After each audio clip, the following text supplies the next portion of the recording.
IVM.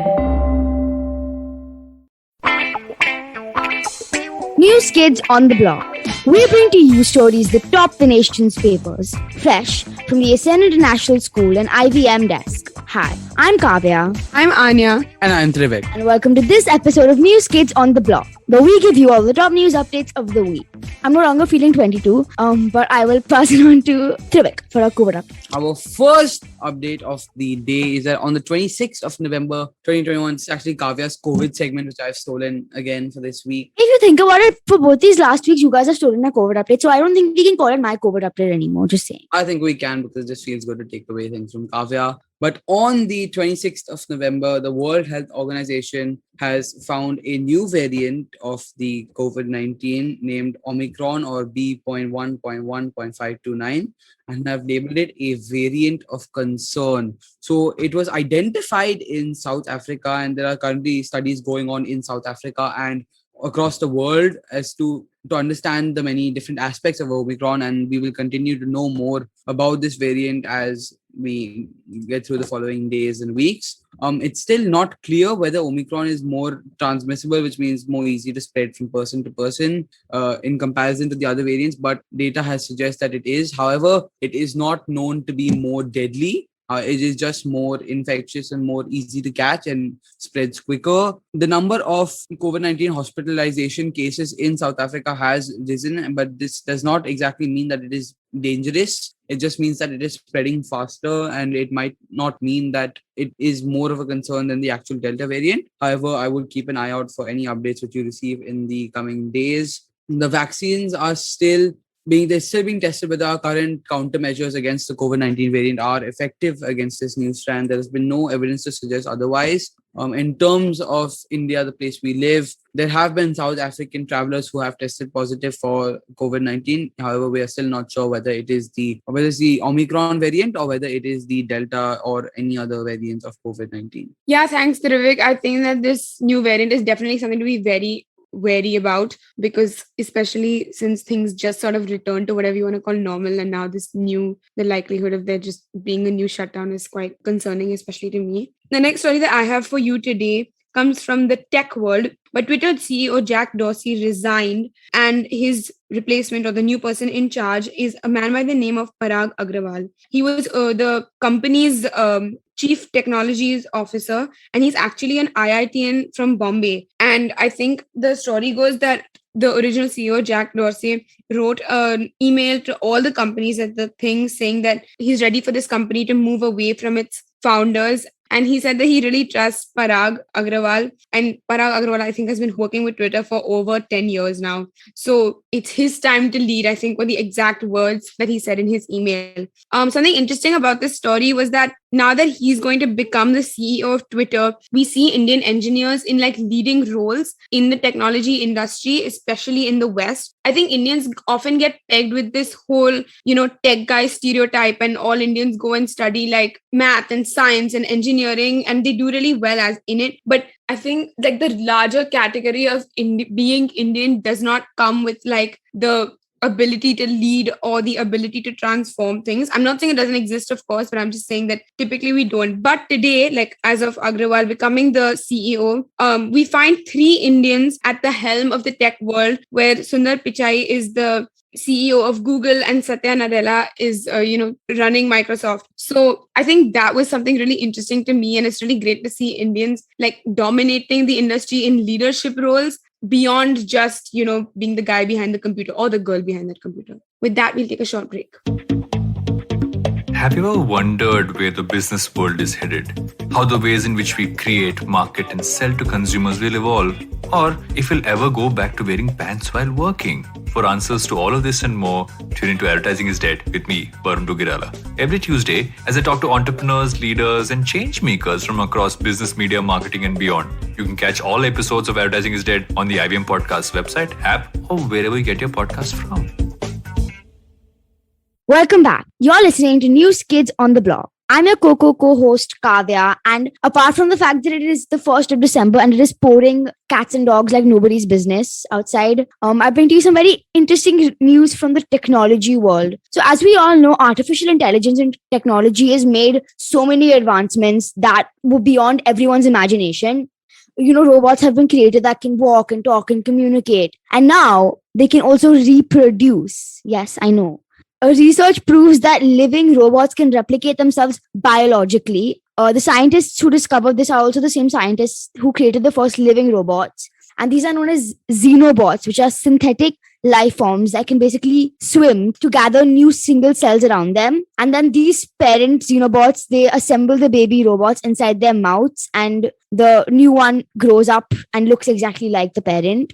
And this replicating process continues over generations of different Xenobots. And this is absolutely mind-blowing because I've always expected technology to do a lot of things and come really far. But there was one thing I didn't expect was technology to reproduce. And the fact that that's happening is absolutely crazy. And once again shows that really with technology and with the tools that are available to us these days, the sky's the limit and nothing is impossible in this world. The apocalypse is starting. Hide your loved ones. Yeah, for sure. Actually, I actually believe that.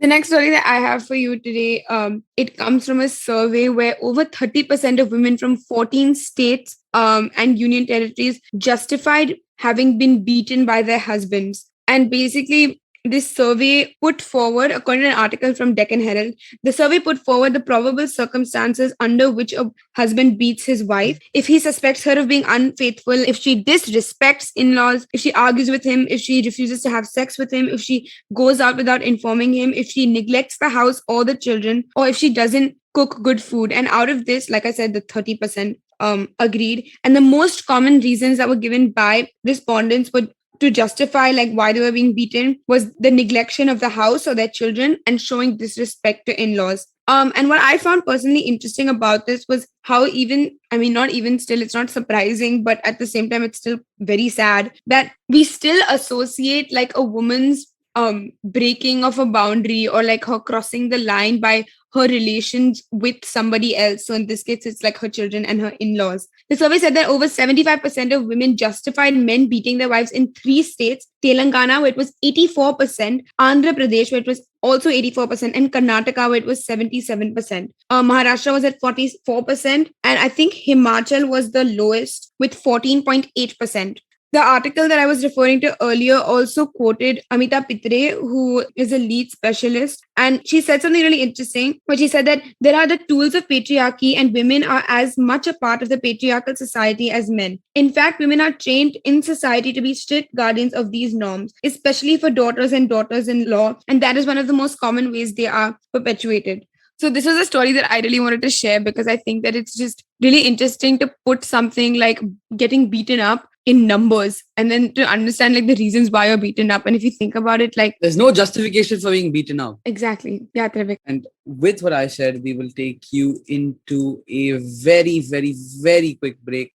Hey everybody, it's been another great week on the IVM Podcast Network. On Cyrus Says, Cyrus is joined by Prachi Gangwani, author of the new book Dear Men, Masculinity and Modern Love in Me Too India. They discuss some of the common experiences that women face in relationships, what problems men experience in today's heterosexual relationships, couple dynamics, and a whole lot more. On the Filter Coffee podcast, Karthik asks independent filmmaker and producer Radhika Lavu about the revolutionary changes in the regional content industry. Want to break out of the habit of people-pleasing? On Say No to Drama, Chetna talks about how to say no and stand your ground. All Things Policy discusses the barriers women face in creating and accessing social networks. And on Naan Curry, Sadaf and Archit explore India's favorite cheese, paneer, and its multiple origin stories. Do follow us on social media. We're IVM Podcasts on Twitter, Facebook, Instagram, and LinkedIn. Also, do remember, go check out our website, ivmpodcast.com/YouTube, to get a list of all of our YouTube channels. And remember, if you're enjoying this show or any of our other shows for that matter, please do tell a friend. And finally, we would like to thank our sponsors on the network this week: Cred, Bank of Baroda, HDFC Mutual Fund, CoinSwitch, Kuber, Intel, and Oxfam India. Thank you so much for making this possible.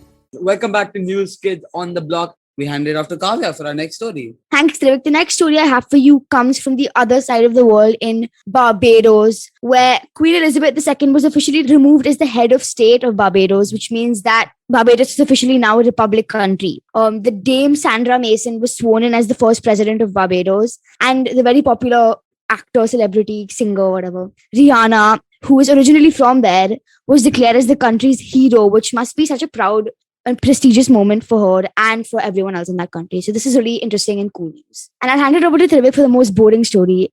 So be prepared to fall asleep. Well, this is actually the best story of the day. This is actually LM7 happened last night. Lionel Messi won his 7th career Ballon d'Or, which is an insane number. Just saying, to win the most prestigious award in football 7 times over, it is incomprehensible. And to think of how he's now 2 Ballon d'Ors ahead of Ronaldo, does that give him an edge in the debate, the Messi-Ronaldo debate? I'm not going to weigh in now. I don't want to get attacked or anything, but Lionel Messi has won his 7th Ballon d'Or, beating out closest competition, Robert Lewandowski of Bayern Munich, who many argued should have been the actual winner, but due to reasons out of, beyond the actual performances on the pitch, Messi won yet again. And I personally think Lewandowski should have won.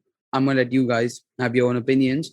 He scored 64 goals and provided 10 assists in 54 games. That is 20 more goals and assists than he had games played. And in a season where Messi basically just fell off as soon as he went to France, I can remember one memorable goal against PSG, and maybe he got a hat-trick of assists recently. But Lewandowski has done so much. He beat Gerd Müller's goal-scoring record. He was a top scorer. He won the Club World Cup. He won the Bundesliga. I think he deserved it more than Messi. However, Messi is Messi. You can't complain. LM7 has happened. And congratulations to Leo on his 7th Ballon d'Or. Anyways, that's all we have for you today.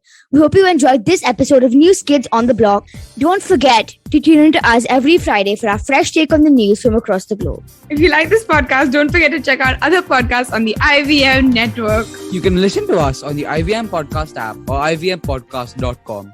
You can also follow us on our social media. We are at IVM Podcast on Twitter and Instagram. We'll see you next week. But till then, do share this episode with your folks. Stay safe. And don't forget to do your homework.